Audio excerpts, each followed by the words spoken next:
অনেক কথা বলবার আছে আমার, তবে সবার আগে নিরঞ্জনের কথা বলতে হবে আমাকে। নিরঞ্জন আমার বন্ধুর নাম। আর কোনো নাম ছিল কি তার? আমি জানতাম না। ওর একজন বান্ধবী ছিল অবশ্য, কিছুদিনের জন্য। সে তাকে প্রীতম বলে ডাকত। ওর বান্ধবীর নাম ছিল জয়লতা। নিরঞ্জন জয়লতা সম্পর্কে আমাকে কিছু বলেনি তেমন। জয়লতাকে কখনো কোনো চিঠি লিখেছিল কিনা সে কথাও আমাকে সে বলেনি। তবে জয়লতার চিঠি আমি দেখেছি। একটা চিঠি ছিল এরকম: প্রীতম, সময় গড়িয়ে যাচ্ছে, তুমি বলছো এখন দুঃসময়। প্রীতম, সময় গড়িয়ে যাচ্ছে, তুমি বলেছ এখন দুঃসময়। কিন্তু আমি জানি সব সময়ই সুসময়, যদি কেউ ব্যবহার করতে জানে তাকে। আমি বুঝি বেশি দিন নেই, যদি পারো এক্ষুনি তুলে নাও, নইলে অন্য পুরুষ ছিবড়ে খাবে আমাকে। আমার ঘরে বসে সিগারেট টানতে টানতে নিরঞ্জন চিঠিটা চুপ করে এগিয়ে দিয়ে বলেছিল, বিভু, চিঠিটা পড়ুন। আমি প্রথমে পড়তে চাইনি, পরে ওইটুকু পড়ে তার দিকে তাকিয়েছিলাম। না, ওই সিগারেটের ধোঁয়ায় আমি কোনো নারী প্রেমতাড়িত মানুষের ছায়া দেখিনি। ভয়ানক নির্বিকার। কিছু বলছেন না যে? আমি জিজ্ঞেস করেছিলাম। কি বলবো? এই ব্যাপারে? কোন ব্যাপারে? এই যে জয়লতা। বাদ দিন। আমি বাদ দিয়েছিলাম।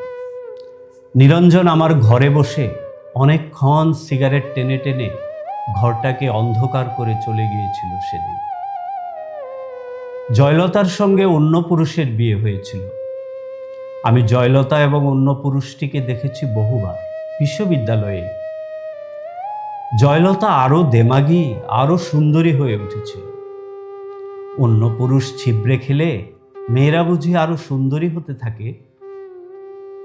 এ কথার সূত্রে সেদিন নিরঞ্জন আমাকে বলেছিল, মানুষকে এত ক্ষুদ্রার্থে নেবেন না।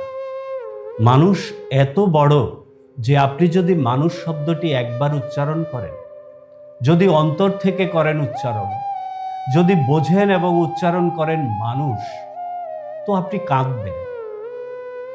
আমি মানুষের পক্ষে, মানুষের সঙ্গে এবং মানুষের জন্য। হ্যাঁ, মানুষের মুক্তির জন্য নিরঞ্জন মিছিল করত।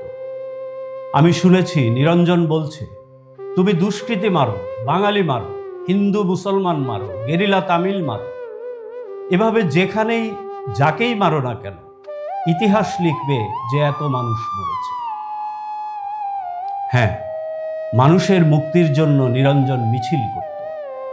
আমি শুনেছি নিরঞ্জন বলছে, তুমি দুষ্কৃতী মারো, বাঙালি মারো, হিন্দু মুসলমান মারো, গেরিলা তামিল মারো, এভাবে যেখানে যাকেই মারো না কেন, ইতিহাস লিখবে যে এত মানুষ মরেছে। বড়ই করুণ এবং বড়ই দুঃখজনক। শক্তির সপক্ষে তুমি যারই মৃত্যু উল্লেখ করে উল্লাস করো না কেন, মনে রেখো মানুষই মরেছে। এই ভয়ঙ্কর সত্য কথা বলে নিরঞ্জন মিছিলে হাত উঠিয়ে বলেছিল, এভাবে মানুষ মারা চলবে না, মানুষকে বাঁচতে দাও। নিরঞ্জন আমার বন্ধু। নিরঞ্জন বাঁচেনি। নিরঞ্জন আমার বন্ধু। নিরঞ্জন বাঁচেনি। তার উদ্যত হাতে লেগেছিল মানুষের হাতে বানানো বন্দুকের গুলি। বুকেও লেগেছিল, যেখান থেকে মানুষ শব্দটি বড় পবিত্রতায় বেরিয়ে আসত। সে লাশ, আমার বন্ধু নিরঞ্জনের লাশ।